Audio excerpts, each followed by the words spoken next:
जब supreme court में मनीष सिसोदिया जी की बेल का केस सुना जा रहा था, तब सुप्रीम कोर्ट ने प्रोसिक्यूशन से बहुत तीखे सवाल पूछे। उन्होंने बार बार ईडी से एक ही सवाल पूछा कि आपके पास मनीष सिसोदिया जी से जुड़ी हुई मनी ट्रेल कहाँ है? क्या उनके पास पैसा आया? क्या उनके परिवार के पास पैसा आया? क्या उनके किसी परिवार के या उनसे किसी जुड़ी हुई कंपनी के पास पैसा आया?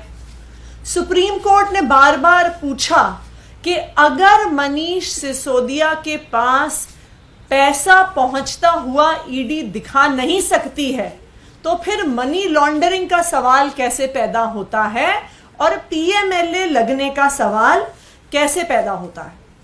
सुप्रीम कोर्ट ने यह भी सवाल पूछा कि जो सारी ईडी की प्रोसिक्यूशन का केस है वो सिर्फ और सिर्फ एक अप्रूवर दिनेश अरोड़ा की स्टेटमेंट्स के आधार पर है।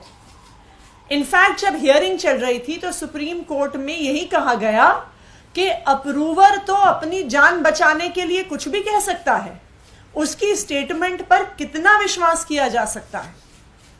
जो तीसरी चीज सुप्रीम कोर्ट ने उठाई, उन्होंने स्पष्ट तौर से बार बार ऑब्जर्व किया कि पॉलिसी मेकिंग कोर्ट के परव्यू में नहीं आती है। पॉलिसी मेकिंग में अगर लॉबिंग हुई भी तो लॉबिंग इलीगल नहीं है जब तक क्विड प्रो क्वो इस्टेब्लिश नहीं होता कि पैसे एक व्यक्ति से दूसरे व्यक्ति के हाथ में गए और जिस व्यक्ति के हाथ में गए उसने उस ब्लैक के पैसे को व्हाइट करने की कोशिश की, यानी मनी की लॉन्ड्रिंग की कोशिश की, तब तक पीएमएलए लागू नहीं होगा, तब तक कोई गुनाह नहीं होगा।